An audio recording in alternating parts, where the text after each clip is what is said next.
जिंदगी संवारने को तो पूरी जिंदगी पड़ी है। जिंदगी संवारने को तो पूरी जिंदगी पड़ी है। चलो उस लम्हे को संवारे जहां जिंदगी खड़ी है। नमस्कार, आभार, स्वागत है हमारे सभी दर्शकों का उनके अपने पसंदीदा कार्यक्रम बिहार बिहान में। और आज के इस अंक में मैं हूं आपके साथ, आपकी दोस्त और होस्ट शक्ति। दर्शकों, कहते हैं मन के हारे हार है और मन के जीते जीत। अर्थात हम मनुष्य विचारों से निर्मित हैं। जैसा हम सोचते हैं वैसा कार्य करते हैं। अगर हमारे विचार सकारात्मक हो तो वह सकारात्मकता हमारे कार्य, हमारे स्वभाव में देखने को मिलती है। लेकिन अगर बात करें निराशाजनक विचारों की, तो इसकी चपेट से बाहर निकलना कई बार बेहद ही मुश्किल हो जाता है। अक्सर अधिकांश लोग किसी कार्य की शुरुआत तो बड़े उत्साह के साथ करते हैं, लेकिन अगर उनके द्वारा तय किए गए समय सीमा पर अगर उन्हें सफलता नहीं मिल पाती तो वह उत्साह धीरे धीरे खत्म होने लगता है, जिसका सबसे बड़ा कारण है उदासीनता और उनमें खुद के लिए प्रोत्साहन की कमी। इसीलिए कहते हैं ना कि जो भी कार्य हो, चाहे वो कार्य छोटा हो या बड़ा हो, उसे पूरा करने के लिए हमें प्रोत्साहन की ज़रूरत पड़ती है। बिना प्रोत्साहन के अगर हम कोई कार्य करते भी है तो वो कार्य ना तो सही ढंग से होता, ना हमें उसमें मज़ा आता। इसीलिए हमारे जीवन में कार्य के साथ साथ हमारे स्वभाव में प्रोत्साहन का होना अति अनिवार्य है। इसीलिए हमारे महापुरुषों ने हमें कई विचार, कई सूक्तियाँ उपहार के तौर पे दिए, जो हमें हर पल इस बात से अवगत कराते हैं कि मुश्किलें कितने भी आएँ, अगर हमारे अंदर प्रोत्साहन है, भरोसा है, तो मंजिल हमें अवश्य मिलती है। इसी के साथ आज के कार्यक्रम की शुरुआत करते हैं और डॉक्टर APJ अब्दुल कलाम द्वारा कहे अनमोल वचन पर नजर डालते हैं।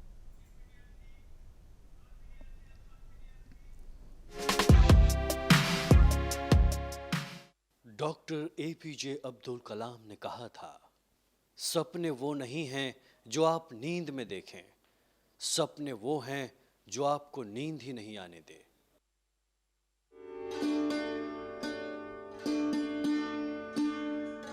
हमारे बीच मौजूद है हमारी बेहद ही खास मेहमान, जो अपनी जानकारियों से आज के कार्यक्रम को जानकारी से लबरेज करेंगी। तो चलिए स्वागत करते हैं हमारे आज की बेहद ही खास मेहमान का। आप है doctor Ujjwala, senior resident all India institute of medical sciences Patna.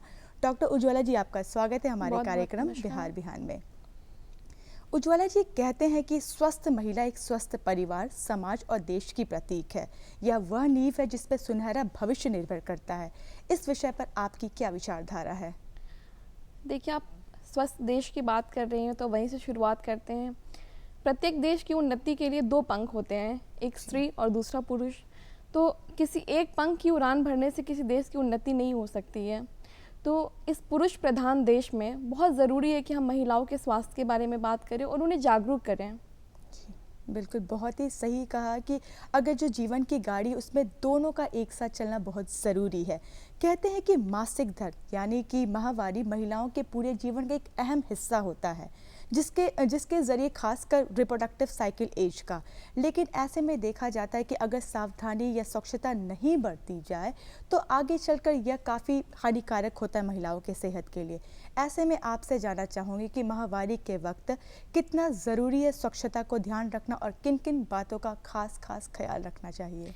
देखिए, वैसे तो अपने योनि को हमेशा ही साफ़ और सूखा रखना चाहिए, लेकिन माहवारी के दौरान योनि के पास कुछ बदलाव आते हैं, जिसकी वजह से अधिक सफाई रखने की ज़रूरत पड़ती है। अब जैसे क्या होता है, जब माहवारी के टाइम में जो ब्लड निकलता है वो एक बहुत अच्छा कल्चर मीडिया की तरह काम करता है, तो उसमें बैक्टीरिया का ग्रोथ होना बहुत आसान हो जाता है। दूसरी बात, हमारी माहवारी के समय हमारा जो योनि का रास्ता होता है वो खुला होता है, इससे जो नीचे का इन्फेक्शन है वो ऊपर की तरफ आने का खतरा रहता है। तीसरी बात, जो हमारे योनि का pH है वो यूजुअली एसिडिक होता है, तो माहवारी के टाइम क्या होता है कि ये pH जो है एसिडिक से अल्कलाइन हो जाता है। ये भी जो बैड बैक्टीरिया है उनके ग्रोथ में मदद करता है। और चौथी बात, जब माहवारी होता है तो वहाँ पे बहुत गीलापन यानी कि मॉइस्चर रहता है। मॉइस्चर होने की वजह से वो बैक्टीरिया को अपनी तरफ आकर्षित करता है। तो इन सब चीज़ों की वजह से माहवारी के दौरान अधिक स्वच्छता रखने की ज़रूरत होती है। और किन किन बातों का खास ख्याल रखना चाहिए? जैसा कि हम सभी जानते हैं कि माहवारी हमारे महिलाओं के भविष्य के लिए महिलाओं के जीवन का बहुत ही अहम हिस्सा है, लेकिन फिर भी हम इस पर असावधानी बरतते हैं। तो किन किन बातों का हमें खास ख्याल रखना चाहिए? अब देखिए, सबसे पहले मैं बताना चाहूँगी कि हर रोज़ नहाएं, चाहे वो सर्दी का मौसम हो, बरसात का मौसम हो या ठंडी का मौसम हो, आप हर रोज़ नहाएं। दूसरी बात है कि आप अपने योनि को साफ़ कैसे रखें, ये बहुत अहम सवाल है, कि जब भी आप अपनी योनि को या प्राइवेट पार्ट्स को साफ़ करते हो तो अपना हाथ जो है हमेशा पीछे से आगे की तरफ ना ले जाके आगे से पीछे की तरफ लेके जाएं। ऐसा क्यों होता है? क्योंकि योनि हमारा बीच में है, पीछे हमारा मल का द्वार होता है और आगे मूत्र का द्वार होता है और बीच में हमारे योनि मार्ग होता है। तो अगर हम अपने हाथ को पीछे से आगे की तरफ लाते हैं तो मल मार्ग का जितना भी इन्फेक्शन है वो हमारे योनि में आ जाएगा और वही इन्फेक्शन हमारे मूत्र के रास्ते में जा सकता है। तो बहुत सारी महिलाएं आती हैं, वो कंप्लेन करती है कि मैडम महीना आने के बाद मुझे पेशाब में जलन होता है, खुजली होता है या बार बार पेशाब होता है या वाइट डिस्चार्ज होता है। तो उसका मुख्य कारण जो है वो यही है कि आप साफ से मतलब सही तरीके से धुलिए उसको जी। अब तीसरी बात है कि मार्केट में बहुत सारे प्रोडक्ट्स हैं, जैसे सैनिटरी नैपकिन्स हैं। पौराणिक ज़माने में हमारी माँ, उनकी माँ जो थी वो कपड़ा का इस्तेमाल करती थी। फिर हमारे ज़माने में सैनिटरी नैपकिन्स आया। अब कुछ दिनों से टैम्पून्स आ गए हैं और मेंस्ट्रुअल कप्स आ गए हैं। तो क्या यूज़ करना चाहिए? तो हम डॉक्टरों का परामर्श होता है कि आप सैनिटरी नैपकिन्स यूज़ करें, बट किसी भी वजह से अगर आप नैपकिन्स नहीं यूज़ कर पा रहे हो तो कपड़ा अगर यूज़ कर रहे हो घर का बनाया हुआ तो उसको कैसे यूज़ करना है। उस कपड़े को आप अच्छे से धुलो, सर्फ या साबुन में धुलाई करो और उसको छिपा के नहीं बल्कि धूप में सुखाओ। धूप में क्यों सुखाना ज़रूरी है कि धूप में जो अल्ट्रावायलेट रेज होते हैं वो उस बैक्टीरिया को, जो भी आपके कपड़े में बैक्टीरिया है उसको डिसइंफेक्ट करता है, मतलब उसको नष्ट कर देता है। इसलिए धूप में सुखाना बहुत ज़रूरी है। अगर आप सैनिटरी नैपकिन्स यूज़ कर रहे हो तो हर 6 से 8 घंटे के बाद आप अपने नैपकिन्स को चेंज करो, चाहे वो गीला हो या ना हो। अगर आप टैम्पून्स यूज़ करते हो तो टैम्पून्स यूज़ करने में मैं बताना चाहूँगी कि ऐसा नहीं है कि आप टैम्पून को रख के छोड़ दो, उसको भी हर 6 से 8 घंटे में बदलो। क्योंकि अगर आप गलती से भी टैम्पून को अंदर छोड़ देते हो तो उससे बहुत ही खतरनाक इन्फेक्शन हो सकता है, जिसको हम टॉक्सिक शॉक सिंड्रोम कहते हैं। ये एक जानलेवा बीमारी है। अब है कि हमने यूज़ करा, अब इस जो भी आप यूज़ करते हो, कपड़ा हो या नैपकिन्स हो, तो उसको डिस्पोज कैसे करना है। तो अगर आप सैनिटरी नैपकिन्स यूज़ करते हो तो उसको बहुत अच्छे से अखबार में लपेट के डस्टबिन में डाल दो। हमारे अस्पताल में येलो कलर की डस्टबिन होती है, उसमें हम ब्लड स्टेन प्रोडक्ट्स डालते हैं। अगर आप जो हमारी ग्रामीण महिलाएं हैं उनके लिए उनके पास डस्टबिन नहीं होता तो उनको कैसे डिस्पोज करना है, तो वो घर से दूर जाके कोई गड्ढा खोद सकती हैं और उसमें अपने कपड़े को वहाँ पे जला सकती हैं और उसके अंदर डाल सकती हैं।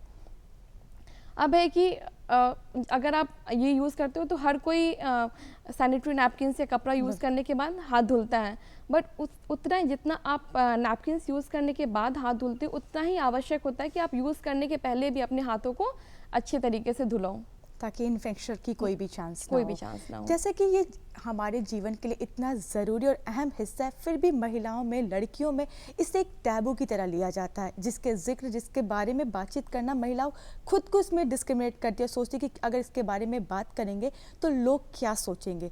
इस सोच को बदलना कितना ज़रूरी है?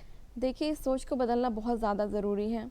जैसे लाल बिंदी और लाल सिंदूर किसी एक सुहागन महिला की निशानी होती है, वैसे ही माहवारी का जो ये लाल खून होता है या किसी के भी माँ बनने का निशानी होता है। तो ये कोई टैबू नहीं है, ये हमारा भगवान का दिया हुआ एक वरदान है जिसे हमें उत्सव की तरह मनाना चाहिए। बिल्कुल। ये बेसिकली क्या होता है, अगर मैं आपको सरल भाषा में समझाऊँ तो हर महीने हमारा जो अंडा है, ओवरी जिसको बोलते हैं, वो उस अंडे से एक एग रिलीज़ होता है और यही अंडा ये जाके महीने के 14वें दिन के अराउंड ये रप्चर करता है और जब ये रप्चर करता है तो हमारे ये फेलोपियन ट्यूब में जाता है। फेलोपियन ट्यूब में जाके ये स्पर्म यानी कि शुक्राणु से मिलन होता है इसका। इस प्रोसेस को हम साइंटिफिक टर्म में फर्टिलाइजेशन बोलते हैं। अगर ये फर्टिलाइजेशन नहीं हो पाया तो हमारा जो गर्भाशय है यानी यूट्रस का जो लेयर होता है जिसको हम एंडोमेट्रियम बोलते हैं, वो अपने आप को एक फर्टिलाइज ओवम को लेने के लिए अपने आप को रेडी कर रहा होता है। अगर फर्टिलाइजेशन नहीं हुआ, प्रेगनेंसी नहीं हुई, तो यही जो गर्भाशय का जो परत है वो शेड हो जाता है और खंडित होके योनि के मार्ग से निकलता है। इसको हम मेंसेस कहते हैं। तो ये कोई टैबू नहीं है, इसमें कोई अछूत नहीं होता, ये एक नॉर्मल बात है। पुराने ज़माने में लोग कहते थे कि ये गंदा खून है, ये कोई गंदा खून नहीं है। जी बिल्कुल, मतलब एक तरह की प्राकृतिक प्रक्रिया है जो हमारे जीवन में, जो महिलाओं और लड़कियों के जीवन में शुरू होती है। लेकिन अगर आज की बात करें तो यह प्रक्रिया जनरली कहा जाता था कि लड़कियां जब 12 या 13 साल की होती है या जब उनका किशोरावस्था शुरू होता है तब उनमें यह प्रक्रिया आती है। लेकिन आज के संदर्भ में अगर आज की बात करें तो यह प्रक्रिया लड़कियों के किशोरावस्था होने से पहले ही शुरू हो जाती है। इसके क्या मुख्य कारण हैं? देखिए, इसको मेडिकल टर्म्स में हम लोग प्रिकॉशियस प्यूबर्टी बोलते हैं। जो आइडियली प्यूबर्टी के चेंजेस होते हैं वो 10 से 11 साल के अराउंड आते हैं। अगर किसी लड़की में 8 साल के पहले प्यूबर्टी के चेंजेस आ रहे हैं, अब ये चेंजेस जैसे ब्रेस्ट का बडिंग होना, प्राइवेट पार्ट्स में बाल आना, उनका हाइट अचानक से बढ़ना, उनकी छाती में दर्द होना, ये सब चेंजेस अगर 8 साल के पहले आ रहे हैं तो इसको प्रिकॉशियस प्यूबर्टी बोलते हैं। 90 से 95% केसेस में इनका कोई कॉज नहीं मिल पाता। आजकल जो इन्वायरमेंटल टॉक्सिन्स हैं वो हमारे हार्मोन्स को और जो ग्लैंड्स हैं, जो ग्रंथियां हैं, उनको अफेक्ट कर रहे हैं। जैसे आसपास में प्रदूषण होना, खान पान में बदलाव होना, इन सब की वजह से देखा जाता है कि ऐसे चेंजेस हो रहे हैं। और 5 से 10% केसेस में कुछ कॉजेज़ होते हैं जो ऑर्गेनिक कॉजेज़ है, पैथोलॉजिकल कॉजेज़ है, वो बहुत ही रेयर होते हैं, बट कुछ केसेस में देखने को मिलता है। जैसे हमारे ब्रेन में एक हार्मोन रिलीज़ होता है हाइपोथैलेमस से, उसको गोनाडोट्रोपिन बोलते हैं। तो अगर किसी ब्रेन की ट्यूमर है, ब्रेन का कोई ट्यूमर है, या ब्रेन की कोई सर्जरी हुई है, या आपको चोट लगा है ब्रेन में, तो इसके वजह से कुछ केसेस में दिखता है। या फिर आपके बॉडी में ईस्ट्रोजन नाम का हार्मोन होता है, वो बहुत ज़्यादा अगर बढ़ गया है, तो ऐसे केसेस में भी समय से पहले प्रिकॉशियस प्यूबर्टी जो होता है वो देखने को मिलता है। जी, जो ये प्रक्रिया अगर समय से पहले शुरू होती है, या सामान्य है या किसी और चीज़ के लक्षण है? मैं बताइए, जैसे अभी कि एक तो 95% केसेस में ऐसा कोई कॉज नहीं मिल पाता। तो जो हमारे आसपास के जो पर्यावरण में जो बदलाव आ रहे हैं उसकी वजह से देखने को मिलता है। और कुछ सिंड्रोम्स होते हैं उसमें भी ये देखने को मिलता है, बट वो बहुत रेयर होते हैं। जी, और जैसा कि देखा जाता है कि अक्सर इस विषय पर बातचीत नहीं की जाती, और ये जो छोटी बच्चियां हैं जो 8 या 9 साल की उम्र में ही इन्हें यह प्रक्रिया इनकी शुरू हो जाती है, ऐसे में किस प्रकार हमें इनके मानसिक मतलब जो मानसिक ट्रॉमा इन्हें होता है उनको उसे कंट्रोल करना चाहिए, या उन्हें एक सही दिशा में लेके जाना चाहिए, किस तरीके से? देखिए, बेसिकली क्या होता है, जब भी कोई लड़की अपने माँ के गर्भ के अंदर होती है, उसका ओवरी जो अंडाशय होता है वो तभी से डेवलप करना शुरू हो जाता है। तो लेकिन वो जो फॉलिकल होता है एक एरेस्टेड फेज में रहता है। जब यही लड़की अपने किशोर अवस्था से रिप्रोडक्टिव एज ग्रुप में एंटर करती है तो उसके शरीर में कुछ बदलाव आते हैं, यानी कि जो उसके रिप्रोडक्टिव ऑर्गन्स यानी कि प्रजनन अंग जो है वो ग्रो करता है। उससे क्या होता है, जो हमारे ब्रेन में हाइपोथैलेमस एक ग्लैंड होता है, वहाँ से एक हार्मोन रिलीज़ होती है जिसको हम लोग गोनाडोट्रोपिन यानी कि GnRH बोलते हैं। ये हार्मोन हमारी पिट्यूटरी यानी कि पीयूष ग्रंथि को प्रेरित करती है कि आप एक हार्मोन बनाओ ताकि ये ओवेरियन फॉलिकल्स जो है वो डेवलप करें। तो वहाँ से एक हार्मोन रिलीज़ होती है जिसको हम लोग बोलते हैं फॉलिकल स्टिमुलेटिंग हार्मोन यानी कि FSH। ये फॉलिकल स्टिमुलेटिंग हार्मोन हमारे रक्त के द्वारा अंडाशय तक पहुँचता है और ओवरी में जो फॉलिकल्स है उसको विकास करने में मदद करता है। इसमें से एक डोमिनेंट फॉलिकल चूज़ होता जिसको हम लोग बोलते हैं डोमिनेंट फॉलिकल। अब ये डोमिनेंट फॉलिकल ग्रो करता तो इसके यहाँ से एक हार्मोन निकलती है, उसको बोलते हैं हम लोग ईस्ट्रोजन। ये ईस्ट्रोजन बढ़ता रहता है, फिर महीने के 12वें दिन के अराउंड ईस्ट्रोजन का तेज़ी से प्रवाह होता है हमारी बॉडी में। ये ईस्ट्रोजन जाके फिर से हमारे हाइपोथैलेमस को बोलता है कि आप एक नया हार्मोन बनाओ ताकि ओवरी जो है और ग्रो करे। तो इस बार हाइपोथैलेमस एक जो हमारी पीयूष ग्रंथि उसको स्टिमुलेट करता है कि आप LH बनाओ। इस हार्मोन को हम लोग बोलते हैं ल्यूटिनाइजिंग हार्मोन। ये हार्मोन हमारे रक्त के द्वारा आता है और जो ये डोमिनेंट फॉलिकल था उसको और फुला देता है। फिर एक दिन ऐसा आता है कि ये डोमिनेंट फॉलिकल पूरा फूल के फट जाता है। इस प्रोसेस को हम लोग साइंटिफिक टर्म में ओवुलेशन बोलते हैं। अब ओवुलेशन हुआ, अगर मान लीजिए 12 से 14 दिन के अंदर कोई फर्टिलाइजेशन नहीं होता है, ये जो फूटा हुआ अंडा है ये कॉर्पस ल्यूटियम बनता है और ये कॉर्पस ल्यूटियम एक नया हार्मोन सीक्रेट करता है जिसको हम लोग प्रोजेस्टेरॉन बोलते हैं।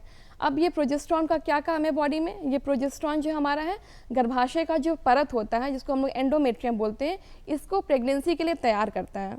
अगर मान लीजिए किसी भी वजह से प्रेगनेंसी नहीं हो पाई उस साइकिल में, तो ये जो परत तैयार है ये टूटने लगती है। ये जो कॉर्पस ल्यूटियम बना ये हम 10 से 12 दिन तक काम करता है और 10-12वें दिन के अराउंड ये विखंडित होने लगता है और कॉर्पस ल्यूटियम टूट जाता है। इस प्रोसेस को हम साइंटिफिक टर्म में कहते हैं कि ये ल्यूटियोलाइसिस हो रहा है। और जब ल्यूटियोलाइसिस होता है तो प्रोजेस्टेरॉन का जो हार्मोन है वो कम हो गया, तो जो गर्भाशय की परत को सपोर्ट मिल रहा था प्रोजेस्टेरॉन का वो नहीं मिलता, तो गर्भाशय का परत टूटने लगता है और वो विखंडित होकर योनि मार्ग से नीचे की तरफ चला जाता है। तो ये एक साइंटिफिक प्रोसेस है, इसमें किसी भी लड़की को लो फील करने का या शर्म आने का कोई ज़रूरत नहीं है। ये आपको एक भगवान का दिया हुआ वरदान है। और जिन लड़कियों को समय से पहले हो जाता है ये दिक्कत, क्योंकि वो मेंटली इतना मैच्योर नहीं है कि आप माहवारी को पैड कैसे इस्तेमाल करना है, उसको डिस्पोज कैसे करना है, इतनी मैच्योरिटी नहीं होती, तो इसलिए वो थोड़ा सा कॉन्फिडेंट नहीं होती और लो फील करती हैं। तो जितनी भी हमारी महिलाएं हैं, जो माँ हैं, वो अपने बच्चे को जब भी लड़की किशोर अवस्था से रिप्रोडक्टिव एज ग्रुप की तरफ जाए तो अपनी लड़कियों को सिखाना शुरू कर दे कि ये नेचुरल प्रोसेस है, ये कैसे होता है, क्योंकि बहुत सारी लड़कियों को पता ही नहीं होता। जब होता है पहली बार, जब खून आता है तो हमें यही सिखाया जाता है कि कहीं शरीर के किसी भी अंग से अगर खून आए तो वो कैंसर है ना, तो लोग डर जाते हैं। तो आप अपने बच्चों को शुरू से, जैसे ही वो किशोर अवस्था से बड़ी हो रही है, रिप्रोडक्टिव एज ग्रुप की तरफ जा रही है, तो आप उसको थोड़ा ट्रेनिंग देना शुरू करो। और सिर्फ लड़कियों को ही नहीं, लड़कों को भी ट्रेन करो, ताकि वो लड़के जब स्कूल में जाएं तो अपने साथ पढ़ रहे वाली लड़की को डिस्क्रिमिनेट ना करें, उनको अछूत ना माने, उनको अपवित्र ना माने, उनका मजाक ना उड़ाएं। स्वच्छता के साथ साथ सही आहार का लेना भी बेहद ज़रूरी है। इस दौरान हमारा आहार कैसा होना चाहिए? देखिए, आहार की जहाँ तक बात है, वहाँ पे कोई रिस्ट्रिक्शंस नहीं है हमारे तरफ से। आपका जो भी इच्छा हो आप खा सकते हैं। पुराने ज़माने में दादी नानी कहा करती थी कि खट्टा मत खाओ, अचार मत खाओ, दही मत खाओ। तो बेसिक साइंस इसका यही है कि ये सब खाने से पेट खराब होने की संभावना होती है। तो जैसे मैंने समझाया कि अगर आप पेट खराब होता है तो योनि मार्ग हमारा बीच में है, मल का मार्ग पीछे में है और पेशाब का रास्ता आगे में है। तो अगर बार बार आप मल करोगे तो जो इन्फेक्शन है वो मल मार्ग से योनि मार्ग में आ सकता है। इसलिए पौराणिक ज़माने में लोग कहते थे कि ये मत खाओ, वो मत खाओ। आप ऐसा कुछ भी मत खाओ जिससे आपका पेट खराब होता हो, लेकिन पानी अधिक लो, डिहाइड्रेशन नहीं होना चाहिए, फ्रूट्स खाओ, हरी पत्तीदार सब्जियां खाओ, और आपका जो इच्छा हो आप खा सकते हो। और जो समस्या लड़कियों में देखने को मिलती है, जैसे पेट दर्द होना या कभी कभार उन्हें उल्टियाँ भी आती इस दौरान, तो इसके क्या कारण है? मतलब वो स्टमक अपसेट या इनका रहन सहन? देखिए, अब मैं बताती हूँ कि जैसे मासिक के दौरान पेट में दर्द होना, पेरू में दर्द होना, मूड का सही नहीं रहना, कभी खून कम जाना, कभी अधिक जाना, ये सब नॉर्मल है। अब एबनॉर्मल क्या है? अब ये दर्द होता क्यों है एक्चुअली? जब भी हमारा माहवारी आता तो हमारा जो गर्भाशय है ये संकुचित होता है। तो जब भी ये संकुचित होता है तो आसपास के जो ऑर्गन्स हैं उनमें तनाव पैदा लेता है, इसके वजह से खिंचाव होता है, इसके वजह से ये दर्द होता है। तो अब ये दर्द को टैकल कैसे करना है? तो आप गुनगुना पानी ले सकते हो, या मार्केट में हॉट वाटर बैग्स आते हैं उसका इस्तेमाल करो, या बहुत ज़्यादा दर्द हो रहा है तो आप पेन किलर्स ले सकते हो। जैसे मार्केट में मेफेनेमिक एसिड के नाम से पेन किलर्स आते हैं, आप उसको लो। अगर ये दर्द बहुत ज़्यादा है, अगर आपकी डेली एक्टिविटीज़ को अफेक्ट कर रहा है, या फिर पेन किलर लेने से भी आपको आराम नहीं मिल रहा है, तो आप अपने डॉक्टर का परामर्श लो। जी। और मासिक धर्म से संबंधित कौन कौन सी समस्याएं हैं जो सामान्य नहीं हैं? देखिए, अब कुछ महिलाएं कहती हैं, उनका मानना है कि अगर वो 2 पैड यूज़ कर रही हैं तो उनको लगता है कि उनका माहवारी ज़्यादा जा रहा है, बट ऐसा नहीं है। अगर आपका माहवारी 2 से 8 दिन तक रहता है, पहले के ज़माने में लोग बोलते थे 5 दिन से ज़्यादा हुआ तो उनको लगता है कि खून ज़्यादा जा रहा है, बट अभी साइंस कहता है कि 2 से 8 दिन तक अगर आपका महीना रहता है तो वो नॉर्मल है। अगर 2 दिन से कम या 8 दिन से ज़्यादा है तो इसको हम एबनॉर्मल बोलते हैं। या फिर अगर आपका पैड बार बार सोख हो रहा है, या फिर आपकी डेली एक्टिविटीज़ जो है वो गीलेपन की वजह से हैम्पर हो रही है, या फिर आपको रात में उठ के आपके पैड को चेंज करना पड़ रहा है, तो ये अधिक खून जा रहा है। इसके लिए आपको डॉक्टर का परामर्श लेना चाहिए।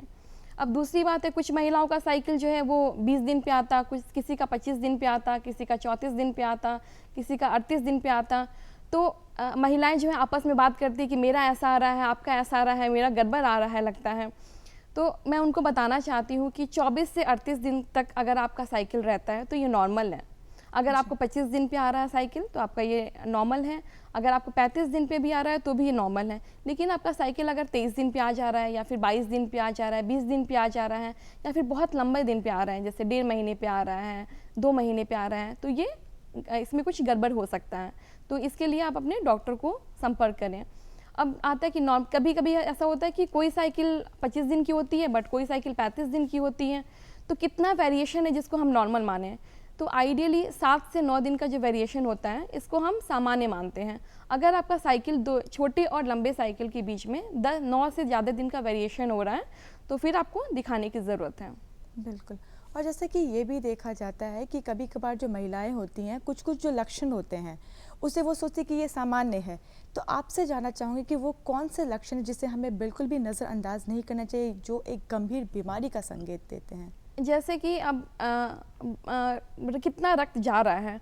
अगर मान लीजिए आपको बहुत ज़्यादा कमज़ोरी लग रहा है, अगर जैसे हम कहते हैं कि अगर पेशेंट हमें बोलते हैं, अगर कोई मरीज़ हमें बोल रहा है कि उसका बहुत ज़्यादा बहाव हो रहा है, तो हमें उस पे गौर फरमाना चाहिए।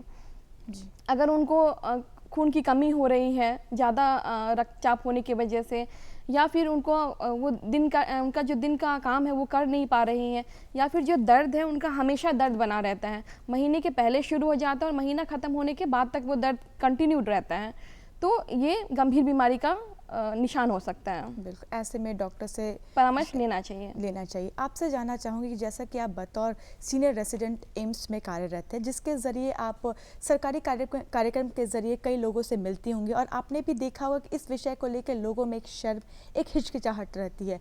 तो उन कार्यक्रमों के दौरान आप किस प्रकार या किन किन चुनौतियों का आपको सामना करना पड़ता है लोगों को इस विषय के बारे में जागरूक और जानकारी देने के लिए? देखिए, सबसे पहले तो बात है कि लोगों के अंदर, महिलाएं हों या पुरुष हों, जागरूकता की बहुत ज़्यादा कमी है। दूसरी बात है कि लोग बात नहीं करना चाहते हैं, इतना कुछ बताना नहीं चाहते, संकोच करते हैं बताने में। तीसरी बात है गरीबी। हमारा देश विकास तो कर रहा है, लेकिन अभी भी गरीबी की बहुत दयनीय स्थिति है। कुछ महिलाएं हैं जो अपना मजदूरी करके अपने बच्चों का पेट पालती हैं, तो उनसे अगर हम ये सोचें कि वो कपड़ा नहीं यूज़ करके नैपकिन्स यूज़ करें तो थोड़ी बेईमानी हो जाएगी। तो उन्हें उनका जो वो जिस कंडीशन में रह रही हैं, हम उसी कंडीशन में उनको सिखाएं कि बेहतर कैसे रह सकते हैं। जैसे धूप में सुखाने के लिए कुछ पैसे की ज़रूरत नहीं है, वो बस आपको सोच को बदलना है, तो इस सोच को बदलना बहुत ज़रूरी है। चौथी बात है कि लापरवाही। हमारी महिलाएं जो हैं वो बहुत लापरवाह हैं अपने स्वास्थ्य को लेके। अपने पति का ख्याल बहुत अच्छे से रखती हैं, अपने बेटे का ख्याल बहुत अच्छे से रखती हैं, अपनी बेटी का ख्याल बहुत अच्छे से रखती हैं, बट अपना ख्याल रखना वो भूल जाती हैं। तो महिलाओं को मैं बताना चाहती हूँ कि अगर आप स्वस्थ रहेंगी तभी तो आपका परिवार स्वस्थ रहेगा। बिल्कुल बिल्कुल, बहुत सही बात आपने कही कि महिलाएं अक्सर अपने जो रोज़मर्रा की ज़िंदगी में अपने काम में इतनी व्यस्त रहती है कि अपने स्वास्थ्य को वो नज़रअंदाज कर देती है, और यही छोटी छोटी बातें बड़ी समस्या का कारण बन जाती है। जैसा कि सरकार की कई ऐसे प्रोग्राम्स हैं जो इस विषय पे कार्य कर रही है, एक कोशिश करती है कि लोगों में ये जागरूकता फैले। ऐसे कौन कौन से कार्यक्रम है जो सरकार के द्वारा चल रही है या योजनाएँ हैं जिस पे सरकार कार्य कर रही है? देखिए, 2011 में मिनिस्ट्री ऑफ हेल्थ और फैमिली वेलफेयर एक स्कीम लाई थी जिसको हम बोलते हैं मेंस्ट्रुअल हाइजीन स्कीम। अब इस स्कीम के अंदर जो हमारी किशोर अवस्था की लड़कियां हैं, 10 से 19 साल की जो लड़कियां हैं, उनको मेंस्ट्रुअल हाइजीन के बारे में एजुकेट किया जाता कि कैसे पैड यूज़ करना है, कैसे पैड डिस्पोज करना है, और साथ साथ उनको सैनिटरी नैपकिन्स और फ्री डेज़ के नाम से सैनिटरी नैपकिन्स आती हैं उसको बहुत ही सब्सिडाइज रेट में गवर्नमेंट के द्वारा प्रोवाइड की जाती हैं। 6 रुपये की पैकेट आती है, उसमें 6 पैड्स होते हैं, और इनका डिस्ट्रीब्यूशन का काम जो है वो आशा को दिया गया है। इसके लिए आशा को भी इंसेंटिव मिलता है। 1 रुपये, अगर वो एक पैड का पैकेट बेचती हैं तो उसके लिए उनको 1 रुपया मिलता है, और साथ में उनको 1 पैड भी मिलता है ताकि वो हर महीने अपने यूज़ के लिए। जी। दूसरी एक जन औषधि की सुविधा सैनिटरी नैपकिन स्कीम है, ये 2021 में आई है। इसके तहत बहुत ही सब्सिडाइज रेट पे 2.5 रुपये के हिसाब से बायोडिग्रेडेबल बहुत ही इको फ्रेंडली पैड्स प्रोवाइड की जाती हैं। और हमारे स्कूल्स में भी, जो भी सरकारी स्कूल हैं उनमें जितनी भी किशोर अवस्था की लड़कियां हैं, 12 साल से ऊपर की जितनी भी लड़कियां हैं, उनको सालाना 300 रुपये प्रोवाइड किया जाता है ताकि वो पैड्स खरीद सकें। बिल्कुल, जैसा कि ये शहरी स्तर पे तो ये चीज़ें बड़ी आसानी से पहुंच जाती है, लेकिन अगर बात करें ग्रामीण क्षेत्रों की या रिमोट एरियाज़ की, तो वहाँ तक आप अपने इस चीज़ों को किस तरीके से पहुँचाती हैं? देखिए, जितनी भी ग्रामीण महिला हैं, अगर वो मुझे देख रही हैं तो ऐसा कुछ नहीं है जो शहर की महिलाएं कर रही हैं वो आप भी कर सकते हैं। आप में कुछ ऐसा नहीं है कि आप में वो नहीं है जो शहर की महिलाओं में है। बस आपको चाहिए कि आपको अपने अंदर जो आपकी शक्ति है उसको आपको रियलाइज़ करना है कि आपके अंदर नारी शक्ति जो वो बहुत बड़ी शक्ति है। तो चाहे आप ग्रामीण क्षेत्र में हो या फिर शहर के क्षेत्र में हो, आपको अपने पोटेंशियल को रियलाइज़ करना है और कोशिश करना है कि अपनी सोच को, अपनी विचारधारा को, अपनी लड़कियों को, अपने लड़कों को, सबके सोच को, अपने पति के, अपने बेटे के सोच को, सबके सोच को बदलें। अगर सोच बदलेगा तो देश बदलेगा। बिल्कुल, बहुत ही अच्छी बात कही। ये तो थी आपके योगदान, आपके कार्य से जुड़ी बातें। अब आपके शुरुआती दौर के बारे में जानना चाहूँगी कि आपने किस तरीके से इस मुकाम को हासिल किया। देखिए, मैं एक छोटे से शहर से बिलोंग करती हूँ। मैं मुज़फ़्फ़रपुर की रहने वाली हूँ। बेसिक जो एजुकेशन है मेरी 10वीं तक की वहीं से हुई थी। फिर 11वीं और 12वीं मैंने DPS बोकारो से किया, और बचपन से ही मैं डॉक्टर बनना चाहती थी, तो मेरी शुरुआत वहीं से हुई। और उसके बाद मेरा सिलेक्शन हुआ और मैं गुवाहाटी मेडिकल कॉलेज में मैंने अपना एडमिशन कराया। तो इस मेंस्ट्रुअल हाइजीन को लेके मैं एक बात बोलना भी चाहती थी। जितने साल में वहाँ पे थी, तो वहाँ पे माहवारी को लेके इतना अच्छा उत्सव मनाया जाता है कि जब भी वहाँ पे कोई लड़की पहली बार जब महीना होता है उसको, तो उसको उत्सव की तरह मनाया जाता है। उसके रिश्तेदार आते हैं, उसके कपड़ा देते, गिफ्ट करते हैं। तो हमारे बिहार के लोगों को ये चीज़ सीखना चाहिए कि माहवारी कोई अछूत नहीं है, कोई अधर्म नहीं है। आप अच्छी चीज़ों को अपने अंदर लाएं। उसके बाद जब मेरी MBBS वहाँ से कंप्लीट हुई, फिर मैं अपनी MS की डिग्री जो है BHU से ली, और वहाँ से डिग्री कंप्लीट करने के बाद अभी मैं एम्स में कार्यरत हूँ। जी, जैसे कि माहवारी से आप इस क्षेत्र से जुड़ी हुई हैं, ऐसी कोई और जानकारी जो आप हमारे दर्शकों को देना चाहेंगी माहवारी से जुड़ी? देखिए, कोई भी जो औरत है ना, उसका 3 फेज़ होता। एक तो किशोरावस्था का फेज़, दूसरा एक रिप्रोडक्टिव फेज़, और तीसरा मेनोपॉज मतलब महीना आने के बाद का। तो तीनों फेज़ जो है हमारे किसी भी महिला की ज़िंदगी में बहुत ही अहम स्थान है इसका। इसी के बदौलत हमारी ज़िंदगी पूरी चलती है। तो जब कि कुछ प्रॉब्लम्स है जो किशोरावस्था में होती हैं, कुछ प्रॉब्लम्स है जो रिप्रोडक्टिव एज ग्रुप में होती है, और कुछ प्रॉब्लम्स हैं जो मेनोपॉज वाले एज ग्रुप में होती हैं। लेकिन सबका संबंध आपस में परस्पर एक क्रिया के तरफ चलता रहता है। तो जब हमारे गर्भ में कोई लड़की होती है, तो उसका पोषण पालन जो है वहीं से शुरू हो जाता है। तो हमें चाहिए कि जब लड़की जन्म ले, तभी से उसका पालन पोषण अच्छे से करे, ताकि वो मेनोपॉज तक अपना हेल्थ जो है वो अच्छे से स्वास्थ्य मेंटेन कर पाए। जैसे बोलते हैं ना कि महीना बंद होने के बाद कमर में दर्द होता है, पैरों में बहुत दर्द होता है। तो इसका ऐसा नहीं है कि जब उस टाइम हम लोग बोलते हैं कि कैल्शियम लो, दूध पियो, तो ऐसा नहीं है कि उसी टाइम कैल्शियम और दूध पीने से वो प्रॉब्लम का निदान होगा। एक्चुअल प्रॉब्लम जो है वो एडोलेसेंट एज ग्रुप यानी कि किशोर अवस्था में होता है। तो हर लड़की को चाहिए कि अपने किशोर अवस्था से ही अपने दिनचर्या को, अपने हैबिट्स को अच्छा करें, एक्सरसाइज को अपने रूटीन में लाएं, और दूध दही का इस्तेमाल शुरू से करें। और कैल्शियम सप्लीमेंटेशन जो है वो किशोर अवस्था में भी उतना ही ज़रूरी है जितना मेनोपॉज में है। ऐसी कोई घटना आपके जीवन से जुड़ी जो हमारे दर्शकों के लिए एक प्रोत्साहन और एक मोटिवेशन का ज़रिया हो? देखिए, हम लोग जिस फैमिली से बिलोंग करते हैं, जिस सोसाइटी से बिलोंग करते हैं, हमारे फैमिली में भी माहवारी को लेके बहुत ज़्यादा बातें नहीं की जाती हैं। हमारी माँ ने भी नहीं बताया था कि माहवारी क्या होता है। तो जब मेरी पहली बार माहवारी आई थी, तो मुझे भी यही लगा था कि मुझे कैंसर हो गया। तो मैं बिल्कुल भी किसी से बात नहीं करना चाहती थी, और मैं बहुत दुखी थी कि अब तो मुझे कैंसर हो गया है, मेरा क्या होगा। तो जब हमारे घर में ऐसा हो सकता है, तो मैं सोच समझ सकती हूँ कि बाकी के घरों में भी सेम कंडीशन है। हमारे माँ पिता जो हैं वो बात नहीं करते इसके बारे में। तो आप मेरे से ये सीख लीजिए कि हम अगर हमारा जो अगला जनरेशन है वो अपने बच्चों से खुलकर बात करें, है ना, कि उनका रिप्रोडक्टिव, जब हम स्कूल्स में होते थे तो जब ह्यूमन रिप्रोडक्शन का चैप्टर आता था, तो उस चैप्टर को ऐसे ही बढ़ा दिया जाता था। टीचर्स जो है वो उस चैप्टर को पढ़ाना ही नहीं चाहते थे, और जब चैप्टर अगर गलती से शुरू हो गया तो लोग एक दूसरे को देखते रहते थे कि अब क्या होगा, अब क्या होगा। तो जो हमारे शिक्षक हैं वो भी खुल के बात करें, क्योंकि जब होता है बच्चे की जो एक्चुअल ट्रेनिंग होती है वो उसी किशोर अवस्था के एज ग्रुप में ही होती है। तो घर पे माता पिता अगर खुल के बात करें, स्कूल में शिक्षक खुल के बात करें, तो हमारा जो ये सोच है वो वहीं से बदलना शुरू हो जाएगा। बिल्कुल। आज चलते चलते आप हमारे दर्शकों को क्या कुछ संदेश देना चाहेंगे उज्ज्वला जी?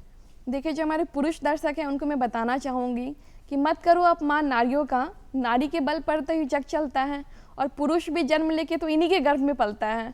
और जब नारी में है इतनी शक्ति, तो फिर नारी का क्यों हम कहें कि इनको ये बेचारी हैं। और जो हमने महिलाएं दर्शक हैं उनको मैं बताना चाहूँगी कि आप स्वाभिमान बने, आत्मनिर्भर बने और स्वस्थ रहें। आप स्वस्थ रहेंगे तो पूरा आपका परिवार स्वस्थ रहेगा, और आप खुद भी जागरूक बने, अपने आसपास के लोगों को भी जागरूक बनाएं।